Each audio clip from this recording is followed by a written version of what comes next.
Our experiment name is Mimic This by Kenny Mitchell-Egbo and Ethan Romo. So we start off with the question, is the diet of a monarch butterfly poisonous to other animals? And from our question we got the hypothesis.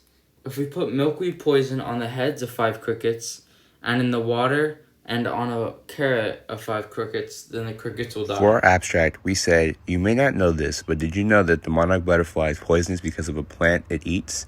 For this experiment, we will be testing out poison on crickets. My partner and I have come up with an experiment testing the poison from milkweed on our control subjects, which are crickets. We will have a control giving the crickets water and carrots, and another group giving crickets water and carrots with poison in it, and we will dump the head of poison on the head of another group. We will be testing the effects of the poison to support how the viscera butterfly mimics the monarch butterfly. In the end, we determined the poisonous milkweed does have an effect on other animals such as crickets. The crickets that were poisoned ended up dying as the poison went into them through the digestive tract or by touch. This experiment did show how useful types of camouflage are in the animal kingdom.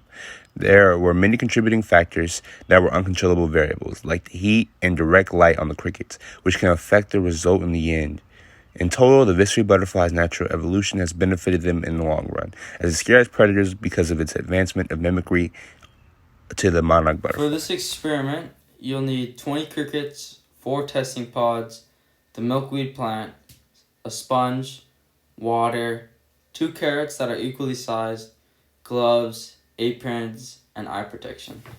For our procedure, we first add 2 carrots that are equally sized and a piece of sponge and soak it in water into 2 different testing pods.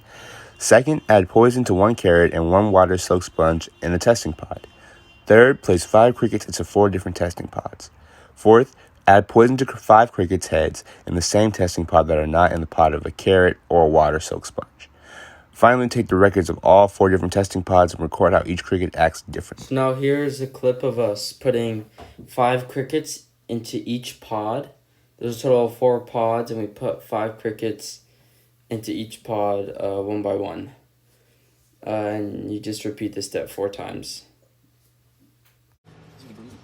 Scoop. There we go. All right, we're in. We're done. It's the one with poison in it.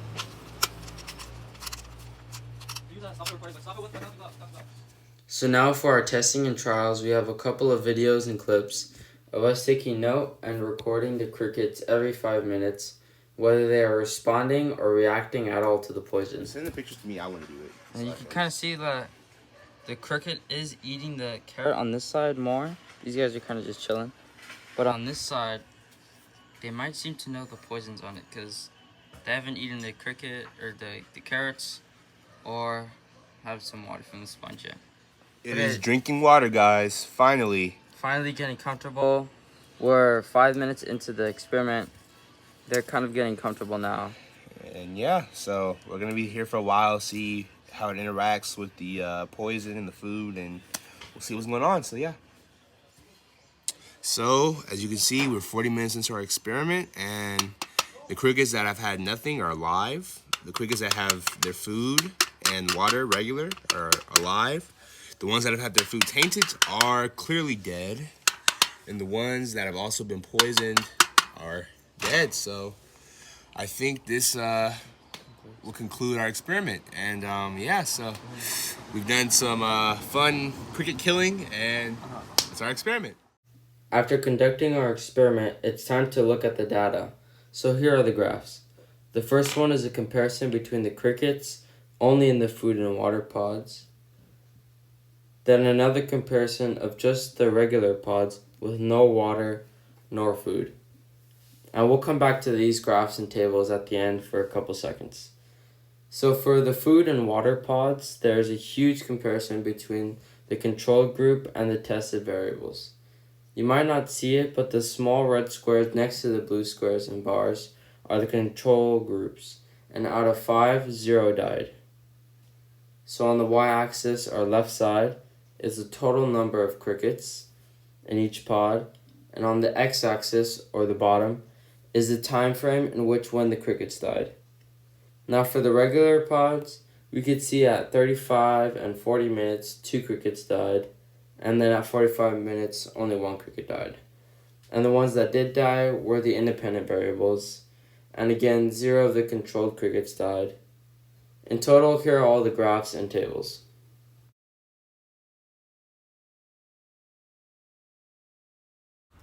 Analysis and conclusion. The experiment and data done on the crickets support our hypothesis that if we put milkweed poison on the head of 5 crickets, in the water of 5 crickets, and on a carrot for the 5 crickets, then the crickets will die. The crickets that interacted with the milkweed poison died, and the 2 control subjects survived. This supports the idea that the viscery butterfly mimics the monarch butterfly in order to scare predators away, as it uses camouflage to mimic the monarch butterfly, the actual poisonous butterfly that eats the milkweed.